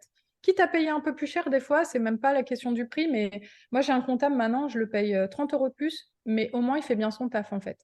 Donc dès qu'il y a un problème, pas attendre, pas dire, ne pas se sentir légitime en fait. Donc ça, c'est les conseils que j'aurais. Ouais, c'est vraiment de prendre les bonnes personnes, essayer de se les faire recommander. Après, c'est pas évident. Moi, mon comptable, on me l'avait recommandé et au final, ça s'est mal passé. De toute façon, les erreurs, surtout quand on a une entreprise qui fonctionne beaucoup dès le début, bah forcément, on va en accumuler. Donc, faut aussi, pour moi, il faut avoir une certaine indulgence et se les pardonner aussi. Mm. Parce que bah, des fois, on a mal géré ça, on a perdu de l'argent. Aussi, moi, une erreur que je fais beaucoup, que j'ai fait beaucoup la première année, c'est d'être parfois trop gentil, entre guillemets, avec des clientes qui abusent. Alors ça, c'est super compliqué, je trouve. La relation clientèle, ça peut être hyper compliqué, mais je mettais 0 règle. Et en fait, je me faisais pas respecter. Exemple, Black Friday, c'est telle date à telle date. Moi, j'avais des filles jusqu'en janvier qui me demandaient le code Black Friday. Enfin, c'était que des trucs comme ça. Et en fait, il faut se respecter en tant que commerçant ou qu'entrepreneur. Et donc, s'il y a des prix, c'est les prix. On ne les discute pas parce que c'est le cousin de la machine de ci, de ça. C'est une boutique en ligne, donc il y a telle règle, on la respecte. Et ça, pour moi, ça a été aussi très compliqué. Parce que je me sentais pas toujours légitime, parce que je me disais qu'est-ce qu'on va penser? On va penser que je suis pas sympa, on va penser que je suis pas gentille. Et résultat, j'acceptais tout. Et c'est pas bien parce qu'après, on n'est pas respecté. Mm. Donc, c'est ça pour moi les difficultés les plus importantes. D'accord. Et je voulais revenir aussi sur ton quotidien, Mm. parce que tu es vraiment une productrice. J'ai envie de dire, il y a beaucoup de choses, quoi, parce que tu as ton podcast, donc Fake Air Real Me, tu as ta chaîne YouTube, tu as les réseaux sociaux, tu as toute l'entreprise à gérer, donc c'est énorme en vrai, une entreprise à gérer, avec, bah, comme tu disais, pendant Les un an, problèmes c'était administratifs. les problèmes administratifs, compta, les échanges avec les clients, tout. Alors, ce qui est quelque chose qu'on n'a pas dit, mais qui est vachement important aussi avec ton entreprise, c'est que toi, il y a un accompagnement avant achat et après achat aussi. Donc, ça Mm. fait énormément d'échanges avec les clients et tout ça. Enfin, je veux dire, on a tous 24 heures dans une journée. Et Comment 3 enfants aussi. Oui, voilà, c'est ça. Comment tu fais? Comment t'as tenu jusque-là? Je pense que vous imaginez pas le nombre de journées de glandes que j'ai parfois. Genre là, ça fait 3 semaines que je fais pas grand-chose, hein. Il n'y a Ah pas eu de ben vidéo alors, ouais, dessus, c'est... il n'y a pas eu de podcast, il n'y a rien eu, et j'ai envie de me fouetter pour ça. Donc je pense que j'alterne entre des périodes de grande productivité, c'est vrai, et des périodes de grande, de grand relâchement. Comment je fais? Alors, déjà, ce qu'il faut savoir, c'est que les vidéos YouTube, il y en a énormément qui ont été lancées avant que je lance ma marque. Mm. Donc, il y a un travail qui a été fait sur les réseaux qui continue à travailler pour moi aujourd'hui. Je ne sais pas, sur l'alopécie et les volumateurs, je dois en avoir 200. Il y en avait peut-être 100 qui étaient déjà faites. Quand il y a eu la naissance de mon fils, peut-être que j'en faisais plus qu'une par mois. Mais en fait, elles s'accumulent après. C'est comme les épisodes de podcast. Pareil, le podcast, j'ai dû en faire les 6 premiers mois, une trentaine. Après, j'en ai fait 20 sur un an. Et en fait, on arrive, on se dit, ah, elle a 200 vidéos, elle a 50 épisodes de podcast. Mais moi, ça fait 3 mois que j'ai pas Ouais. enregistré un épisode, en fait. Mm. Donc, il y a ça. Donc, moi, j'essaie toujours d'avoir une présence sur les réseaux. J'essaie au moins de faire 2-3 réels par semaine. J'essaie vachement de mutualiser. Par exemple, enfin, c'est con, mais c'est des détails. Mais genre, là, je suis maquillée. Il va falloir que ça serve dans la journée à autre chose. Parce que moi, il y a plein de jours où je suis pas maquillée, je suis chez moi, truc et tout. Et du coup, bah, pour faire un réel, tout ça, j'aime bien être un peu maquillée parce que la présence, elle est. Enfin, moi, j'ai déjà été critiquée sur les réseaux, par exemple. On disait, se laisse aller, tout ça, parce qu'elle n'est pas maquillée. Donc maintenant, bon, j'ai pris conscience. S'il y a un jour où je me fais un peu belle, bon, bah, l'après-midi, je me dis, vas-y, je vais essayer de présenter 2-3 modèles. Et j'essaie de mutualiser les choses. Après, il y a plein de jours enfin, où justement, je me suis tellement épuisée avant que bah, des fois, je fais plus grand-chose pendant 3 semaines, pour être complètement honnête. Donc, faut pas imaginer que je suis là dès le matin, 9 heures du mat, à fond. C'est pas la réalité. Et justement, je dois au contraire essayer de me pousser des fois pour trouver la motivation, parce que c'est hyper compliqué quand on est de chez soi, d'avoir un bon contexte de travail, surtout qu'en plus, quand on a un peu les enfants, moi j'ai eu les enfants pendant les 2 semaines de vacances scolaires, bah, limite, moi j'ai besoin d'une semaine pour m'en remettre derrière. Mm. Donc j'essaie de me dire que ma boîte, elle marche que grâce aux réseaux sociaux. Et par exemple, là, ça fait 3 semaines que j'ai pas fait de vidéo YouTube. Tous les jours, je m'en veux. Je me dis, ouais, fais ta vidéo, quoi. Donc j'essaye quand j'ai des périodes comme ça de relâchement, de compenser en ayant plus de productivité d'un seul coup plus tard. Mais par contre, pour tout ce qui est mail aux clientes, colis, trucs, ça n'arrête jamais. Donc, il y a toujours un minimum de travail qui est fait, c'est-à-dire le conseil aux clientes sur WhatsApp, sur trucs. Ça, les filles, j'essaie de ne pas les faire attendre plus de 24 heures, voire 72 heures. Dès que j'ai un message, là, ce matin, j'ai répondu au message. C'est presque du travail que je vois pas, en fait. Parce que je le fais comme ça, je vois des messages, je réponds. J'essaie toujours de répondre rapidement. Donc ça, c'est un travail qui est en non-stop. Mais pour tout ce qui est productivité sur les réseaux, bah, j'ai des phases où je vais produire beaucoup d'un coup et après je vais arrêter. Mais c'est pas la bonne méthode. En théorie, il vaudrait mieux être régulier, mais bon. Tu Par le rapport fais à... aussi comme t'es, quoi. Oui, bah oui. Par rapport à ça, est-ce que du coup, tu utilises un espèce de planning, un style d'agenda où tu prévois des trucs ou pas du tout Pas du tout. Alors je sais il faudrait, idéalement, j'aimerais travailler comme ça, avoir justement un planning. Par exemple, quand j'ai voulu me développer à l'international, je me suis vraiment dit, allez, tu fais une vidéo par semaine pendant 1 an et vraiment, tu n'y déroges pas. Et je l'ai fait parce que je me suis dit, il n'y a que comme ça que tu y arriveras. Mais plein de fois, je vais faire la vidéo au feeling, j'ai pas prévu. D'un seul coup, je me sens prête, je vais en faire une parce que ce que j'ai remarqué aussi, c'est si je me force sur une vidéo, elle Hmm. n'est pas réussie. Mm. Donc du coup, c'est pour ça que pendant 3 semaines, si j'ai pas envie de la faire, bah je la fais pas. Et je préfère la faire quand vraiment j'ai envie de la faire que de me forcer. Donc sur ma chaîne YouTube, il y a quasi aucune vidéo où je me suis forcée. Mais ça veut dire que des fois, pendant 3 semaines, il n'y a pas de vidéo. Mais c'est pas du tout ce qu'on conseille aux gens. Ce qu'on Hmm. conseille aux gens, c'est un podcast par semaine, truc. Et c'est vrai qu'il y a que comme ça que ça monte bien et tout. Mais moi, je me dis, ce fonctionnement, j'y arrive pas. Donc en fait, ce que je fais, c'est que bah, quand je peux et que j'ai l'énergie, je fais. Moi, je considère que c'est une bibliothèque qui travaille pour moi derrière et qu'il vaut mieux faire une toutes les 3 semaines, puis rien, puis de nouveau trois et tout, que rien faire du tout parce qu'on n'arrive pas à avoir une régularité. Donc je fais comme je sens et puis les filles, quand elles arrivent sur la chaîne, bah, si elles ont envie de tout regarder d'un coup, elles peuvent en fait. Elles s'en fichent qu'il y a un moment pendant 3 semaines, j'ai rien posté. Ça c'est pas Hmm. leur problème. On ne perçoit même pas, en fait. Non, bah non, parce que personne regarde les dates de Ah, ça fait Oui, 3 ans. mais en On fait, voit si c'est une vidéo qui a 3 ans ou qui a un Oui, an, mais ouais, c'est vrai que la c'est ça. régularité, Après, c'est moi, plus une question d'algorithme. je vous dis ça par rapport à vous parce que je vois que vous faites votre podcast et tout, que vous le faites sérieusement, que vous avez 50 épisodes. Clairement, en avoir un. On n'est pas non Non, plus. mais en avoir un toutes les semaines régulier, c'est ça qui permet de monter. Ça, c'est une réalité. Il n'y a que comme ça que vraiment ça fonctionne et c'est ce qu'il y a de mieux à faire. Mais c'est vrai que tenir ça dans la durée, enfin, c'est ce qu'il y a de mieux à faire, mais il faut aussi avoir le temps. Enfin, moi, j'ai 3 enfants, j'ai la boîte, enfin, j'ai tous les colis envoyés, les problèmes des fois de commandes à traiter. Donc, c'est sûr que si à un moment j'ai 2 heures, j'ai aussi envie de me reposer accessoirement. hmm. Ce qui est intéressant, c'est ce que tu disais tout à l'heure, ce qui est bien, c'est de batcher, comme on dit, c'est de, quand t'es motivé, t'as ta motivation, etc., de là faire plusieurs vidéos d'un coup ou plusieurs épisodes de podcast. Et après, du coup, comme ça, tu peux être tranquille pendant plusieurs semaines parce que tu sais que tu en as d'avance et tu peux après dispatcher. Ça, c'est un truc qui peut Si, être intéressant à si, faire. Ouais. si t'as, ouais, si t'as l'envie, quoi, aussi. Parce que ça, moi, Quand tu as l'envie, tu le fais, ouais, quoi. c'est ça. Parce que je suis convaincue, effectivement, que si t'as pas envie d'y aller, Ah bah quelque non, part, bah, ça doit être ressenti. c'est pareil En pour nous. plus, Hein. moi, ce que je remarque, moi, c'est surtout pour les réels que je fais ça. Parce que un réel, ça prend pas tant de temps que ça, surtout moi, les réels que je fais et tout. Donc, si je peux, je vais en faire 3, 4 d'un coup, comme ça, je me dis, ça va servir et voilà. Mais c'est vrai que quand j'ai fait une vidéo YouTube ou un épisode de podcast, vu que souvent j'y mets quand même pas mal d'enthousiasme et d'énergie et que mes vidéos elles durent une demi-heure Hmm. parce que je parle beaucoup, bah au bout d'une demi-heure je suis vidée, j'ai plus envie en fait. Donc là je me dis bon bah on verra la prochaine fois.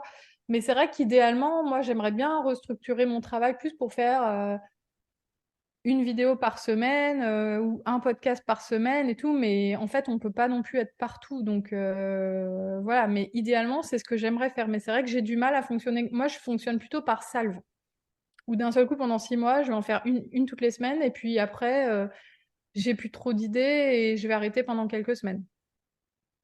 Et je repensais, là, on n'en a pas parlé aussi, tu as commencé à faire des vidéos en anglais, Ouais. Bah oui, s'il veut justement faire l'international. pour toucher un public non francophone. Est-ce que tu peux dire un petit peu comment ça t'est venu en tête et dans la réalisation, Ouais, alors comment ça comment m'est ça venu s'était en passé. tête? J'ai toujours eu des commandes un petit peu à l'international, mais plutôt de filles qui parlaient français, en fait. Enfin, des francophones qui vivaient ailleurs. Et en fait, moi, j'ai une boutique qui peut largement envoyer à l'international sans aucun problème. Et je parle anglais un petit peu, parce que j'ai travaillé dans un environnement anglophone pendant 2 ans, donc il y avait que des gens qui parlaient anglais, ce qui fait que je peux m'exprimer en anglais. Et à un moment, je me suis dit, mais pourquoi se limiter? Je voyais qu'il y avait des marques aux États-Unis ou en Australie bien plus chères que moi qui vendent à des Françaises, qui vendent à toute l'Europe. Et je me suis dit, mais en fait, pourquoi pas à moi, en fait?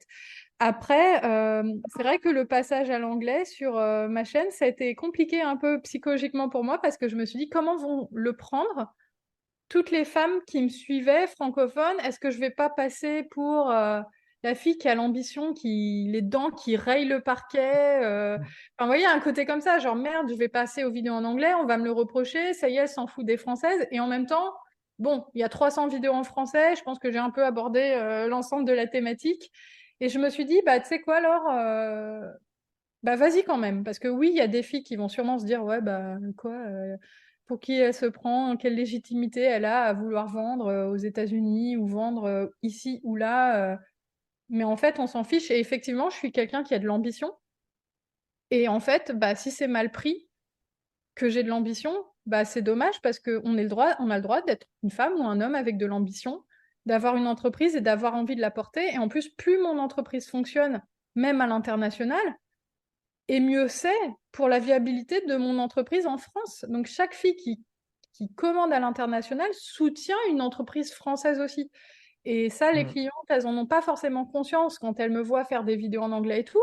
Mais moi, ça reste une petite boîte qui peut s'arrêter demain, en fait. Surtout que maintenant, j'ai quitté mon travail et tout. Donc, j'ai besoin aussi, à partir du moment où j'ai pris la décision de, quelque part, de lâcher mon taf, de faire en sorte qu'il y ait un socle qui soit le plus fiable, stable possible. Parce que moi, maintenant, c'est ça qui me permet de vivre avec ma famille, en fait. C'est ma source de revenus. Donc, si je peux avoir quelques commandes à l'international de temps en temps, qu'il suffit de faire des vidéos en anglais pour le faire et que j'ai la capacité de le faire, il faut pas que je m'en passe. Après, j'ai des commentaires des fois qui me disent oui, mais pourquoi en anglais? Je dis bah parce qu'il y a la même vidéo en français, il faut la chercher. Ouais, je me demandais ça, si justement c'était un discours que tu t'étais fait dans ta tête et qu'il n'y avait pas eu finalement de matérialisation ou si vraiment des Non, pas personnes tant, t'avaient... pas tant que ça. J'ai parfois des gens qui me disent pourquoi la faire en anglais alors que tu es française, c'est nul. Et je leur dis, vous avez exactement la même vidéo en français dans la playlist. En plus, j'ai différentes playlists. Vous avez la même.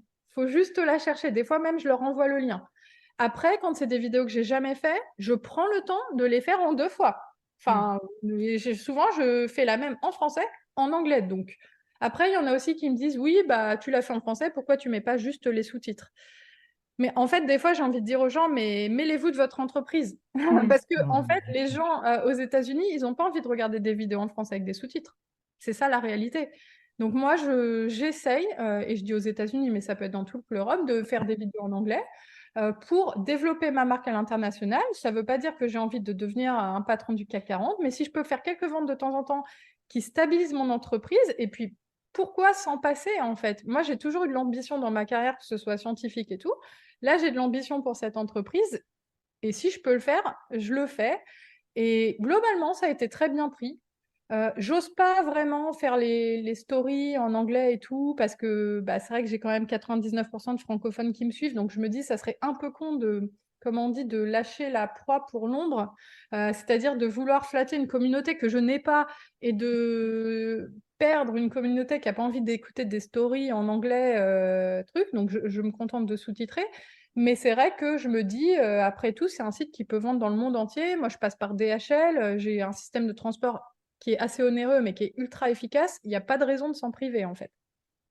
J'avais une question bah, plutôt on est plutôt sur la fin de l'interview, c'est sur ta vision pour l'avenir. Et notamment, je pensais à un sujet, moi, c'est que bah, pour l'instant, tu as majoritairement travaillé seule. Est-ce que tu as des envies de recrutement? Enfin, comment tu vois l'avenir de ta boîte et quels sont les projets au sein de cette boîte-là qui te tiendraient à cœur de développer? Et je pense notamment aux rencontres au présentiel parce que j'ai suivi un petit peu et je sais que tu vas en organiser une deuxième. Enfin, voilà.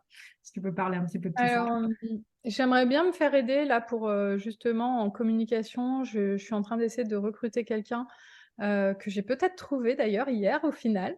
J'espère. Mais c'est vraiment pas simple de recruter quelqu'un. J'ai eu un gros échec avec la personne précédente et ça a été beaucoup de déception, de stress et de. C'est pas facile en fait de recruter quelqu'un et surtout quand ça se passe pas bien après, quand il faut annoncer à la personne que ça va pas, c'est très très très compliqué quand on n'a pas de service RH pour gérer ça. Donc moi ce que j'aimerais, c'est avoir une personne et si un jour la boîte fonctionne très très bien, pourquoi pas deux pour m'aider, m'assister dans la communication, peut-être aussi un peu pour les colis parce que je fais vraiment tout toute seule et ça devient ingérable au bout d'un moment en fait. Mais j'ai pas pour vocation de devenir une grosse boîte avec 10 employés où il faudrait que j'aille dans un local tous les matins parce que justement, moi j'apprécie aussi ma tranquillité de vie et c'est ça qui a du sens pour moi. C'est-à-dire que j'ai pas lâché un travail où je faisais 39 heures en bureau Mm. pour me retrouver avec les mêmes contraintes et devenir l'esclave de mon entreprise. Même si bah, on est toujours un peu l'esclave de son entreprise, mais justement, j'ai pas envie de devoir m'imposer tous les jours, d'aller dans un local, etc. Donc, je veux continuer à avoir une certaine qualité de vie à ce niveau-là. Ça veut dire pouvoir aller chercher mes enfants quand j'ai envie, pouvoir les garder quand ils sont malades, pouvoir me reposer une après-midi si j'ai envie et pas m'imposer d'aller tous les jours quelque part. Donc, je pense pas. En tout cas, c'est ma vision aujourd'hui. Ça sera peut-être pas ma vision dans 5 ans. Par exemple, il y a un an, je pensais pas du tout que j'aurais une employée. Mm. Donc en fait, je vois un peu au fur et à mesure. Là, je vais prendre quelqu'un pour m'aider sur la communication parce que j'avoue qu'au bout de 3 ans, être toujours la personne qui porte les modèles, qui fait quelque part tête de perruque, ben, pour être honnête, au bout d'un moment, ça devient saoulant.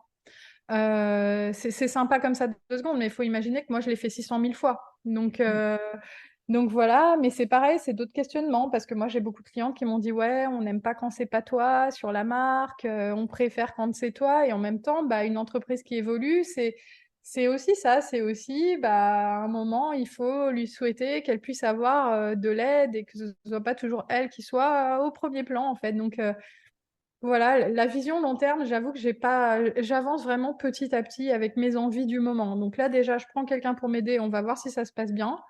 Si ça se passe bien, on verra l'année prochaine si je peux toujours me le permettre financièrement. Si je peux me le permettre, je continuerai.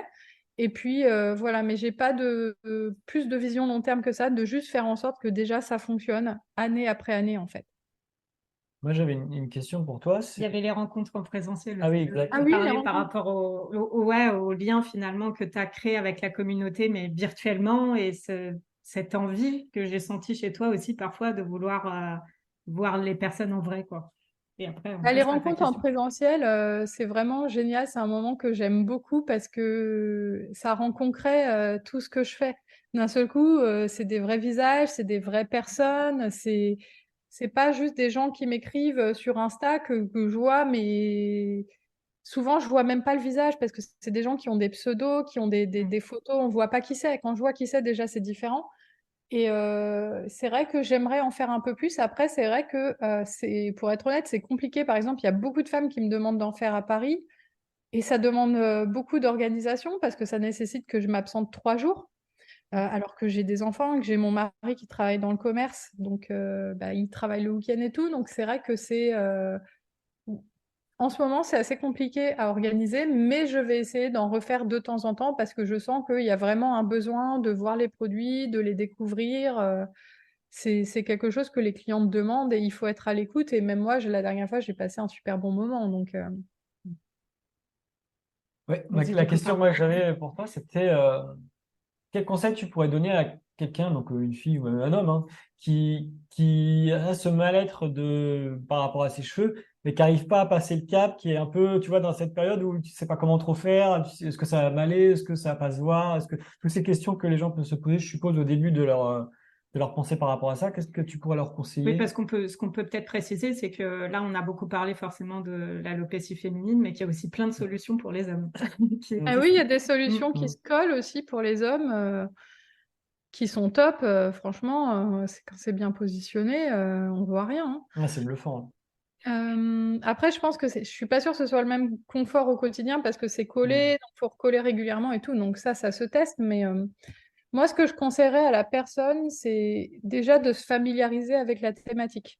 Donc suivre des comptes, que ce soit ma chaîne YouTube ou d'autres, mais ça aide psychologiquement à faire son chemin, en fait, parce que il y a psychologiquement un travail à faire pour être prêt à accepter ça. Et je pense que regarder des vidéos, ça peut prendre des fois. Moi, il y a des femmes, elles font le pas en une semaine, hein. Mais la plupart, ça prend quelques mois. Que ce soit femme ou homme, il faut se familiariser avec la thématique pour progressivement accepter l'idée et rendre le produit moins tabou. À force de voir des vidéos, par exemple, d'hommes qui se collent les produits et tout, il y en a même, ils font des vidéos super drôles, ou même des femmes et tout, on commence à se dire finalement, ça nous dégoûte moins qu'au début, parce qu'au début, quand on voit un volumateur, on est des fois le premier réflexe, c'est se dire ah ouais, Un mais non, scalp. Un pas pour scalp, moi. hein, oui. Je veux pas faire partie de ces femmes-là. Moi, je me rappelle que je me disais ça, je veux faire partie de ces femmes-là, comme si j'étais. Donc, ça, première étape. Et après, une fois qu'on a un peu maturé le truc, bah, faut tester, en fait. Et surtout quand on teste, bah, par exemple, sur une marque comme la mienne, pas rester tout seul dans sa salle de bain, à se dire, ah, j'ai une tête trop chelou, c'est horrible, avec les proches qui disent non, c'est moche, c'est mal mis et tout. Non, il faut se faire aider à réception, parce que moi, c'est une des faiblesses de mon offre, c'est que j'ai pas de boutique, parce que sinon, ça augmenterait le prix de tous les volumateurs, forcément, boutique, réceptionniste, tout ça. Mais en fait, même sans boutique, moi, je peux hyper aider la personne à distance. Si elle me dit, voilà, ça me fait une tête bizarre, je vais lui dire, mais le plus comme ci, comme ça, fais comme ci, fais comme ça. Et franchement, au bout d'un quart d'heure, on arrive à avoir déjà un meilleur rendu. Donc, vraiment, la personne, il faut qu'elle teste, il faut qu'elle essaye. Ça coûte rien. Si ça va pas, elle renvoie. Moi, j'ai des femmes, elles essayent, elles me renvoient le produit alors qu'il est nickel pour elles. Et 6 mois après, 8 mois après, elles me disent, bon, bah, je t'ai recommandé le même parce qu'en fait, à l'instant T, j'étais pas prête. Et depuis, j'ai fait mon chemin et maintenant, je suis prête. Et je te prends le même produit. Bah, je me dis, ouais, elles n'étaient pas prêtes. Elles ont fait un premier essai. Après, faut pas se braquer parce que c'est sûr qu'on reçoit ce produit. Moi, ça se trouve, je me serais braquée aussi, en fait. Moi, je suis allée en boutique au début, mais il faut vraiment regarder les tutos, essayer de se dire, si ça fait bien sur elle, si ça fait bien sur toutes ses clientes, ça peut faire bien sur moi. Il n'y a pas de raison. Mais il faut juste laisser une chance au produit, faut en avoir envie, faut être prêt aussi. Il y a un travail à faire dans sa tête. Dans sa tête, il faut se dire, bah, ça sera pas mes cheveux. Ça sera pas exactement mes cheveux, en fait. Oui, ça va me faire un rendu différent, mais c'est comme une prothèse de dents, hein. C'est pas nos dents. Il y a peut-être une légère différence, mais est-ce qu'on se sent plus joli avec ou sans? C'est ça la question, en fait. Ça me fait penser qu'on n'a pas cité le slogan de ta marque, je crois, hein, J'ai pensé qui ça. est, bah vas-y, dis-le nous parce Aime la que marque. c'est Devenez parlant. celle que vous êtes. Redevenez celle que vous êtes, ouais. Mm. Et Et la marque, du coup, comme un dialogue, je ne bah, sais pas comme si un on l'a délire. dit. Oh, si, On l'a dit, ça, on ok. l'a dit. On l'a dit. Et d'ailleurs, ce que je précise, c'est qu'on mettra bien sûr en lien de la vidéo bah, tes réseaux. Donc, bah, on mettra Instagram, YouTube et ton site internet, je pense. Ah, Ça merci, va c'est comme ça. gentil. Je pense que j'oublie. Ouais, je peux mettre aussi le podcast, hein, ceci dit. Ouais, ouais. Je vais te mettre plein de liens. Ah, mais merci, c'est gentil. Ouais, c'est normal. Euh, avant de se quitter, est-ce que tu as un dernier message que tu souhaiterais faire passer? Quelque chose qu'on t'a pas demandé, ouais, quelque chose que tu voudrais dire? Moi, ce que je dirais, c'est que si on a envie de se lancer dans l'entrepreneuriat ou de changer de vie, parce que je crois que c'est le thème de votre Mm. podcast, si on en a envie, je pense qu'il faut le faire parce que sinon, on peut avoir des regrets en fait. Moi, j'ai passé des années sur des postes scientifiques qui me plaisaient, mais où je me disais toujours, c'est trop dommage parce que à cause de ces postes-là, je peux pas aller vivre où je veux. J'étais obligée d'être un peu dans des grandes villes et tout, et je suis obligée d'être sur des postes où je dois être présente et tout. Et en fait, j'ai choisi une orientation quand j'avais 18 ans, mais en fait, on change dans la vie. Et les envies qu'on a à 18 ans, à 20 ans ou à 22, elles peuvent ne plus être les mêmes à 30 ou 35. Et en fait, il faut s'écouter. Et il faut pas avoir peur des conséquences parce que moi, j'étais la première à stresser, à me dire si ma boîte est cool. Et je me dis tous les jours ça encore. Qu'est-ce qui se passe si ma boîte elle coule dans 3 ans? Mais en fait, il faut juste se dire que si la boîte elle coule, bah, on a suffisamment de moteur pour rebondir en fait. Et il faut pas écouter la peur que ça va engendrer parce que même si ça se passe mal, bah, on va pas mourir la bouche ouverte. On ira au pire chez McDo pendant 6 mois. Et voilà, enfin, c'est un exemple que je donne, mais il vaut mieux écouter ce qu'on a envie de faire et prendre le risque de le faire que de rester dans une carrière qui nous convient plus ou pas trop pour X ou Y raison. alors qu'on n'a qu'une vie, en fait. Bon, Génial. j'adore, c'est en plein dans notre message, donc c'est top de Super. finir là-dessus. Bah alors vraiment, je veux encore te remercier vraiment d'avoir accepté notre invitation. C'était génial comme d'habitude, tout à ton image.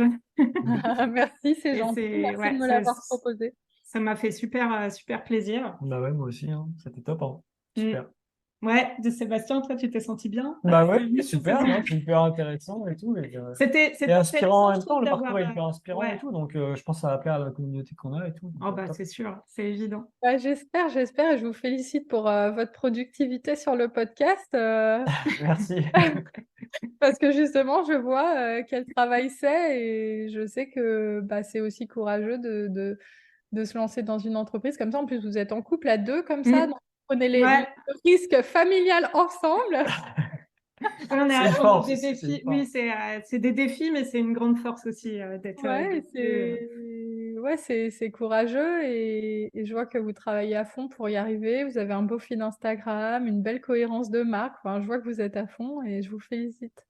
Bah, Merci. merci, c'est Ça gentil. fait plaisir. En tout cas, bah, je veux m'adresser à notre communauté des audacieux pour terminer en disant que bah, j'espère que l'interview vous a plu. Que bah, merci d'être resté jusque-là pour ceux qui nous écouteront. Nous, pour la parole aux audacieux, on va marquer une petite pause parce que là, aujourd'hui, on fête le 10e épisode avec Laure et c'était important pour moi d'ailleurs que ce soit elle pour fêter cette fin de saison, j'ai envie de dire, de la parole aux audacieux parce qu'on se lance dans un gros projet là en ce moment pour la fin d'année qui est notre premier sommet virtuel, qui va s'appeler le Sommet des Audacieux, et on va faire intervenir tout un tas d'intervenants experts de leur thématique sur des sujets propres au changement de vie et au fait d'oser se créer la vie qui nous épanouit. Donc, on fait une petite parenthèse, on reviendra sur ce concept-là en début d'année prochaine avec des nouveaux invités. Et merci pour votre soutien, merci d'être là et on continue. Et comme disait Laure, on avance ensemble. C'est bon, Voilà, c'est parfait. bon, j'ai tout dit. Merci là. Et puis Bah, à merci très encore. bientôt. On te réinvitera peut-être un jour pour évoquer la suite de ton aventure si ça D'accord, te bah dit. super, merci beaucoup. Merci encore. Merci. Allez, Ciao, ciao. ciao. Salut.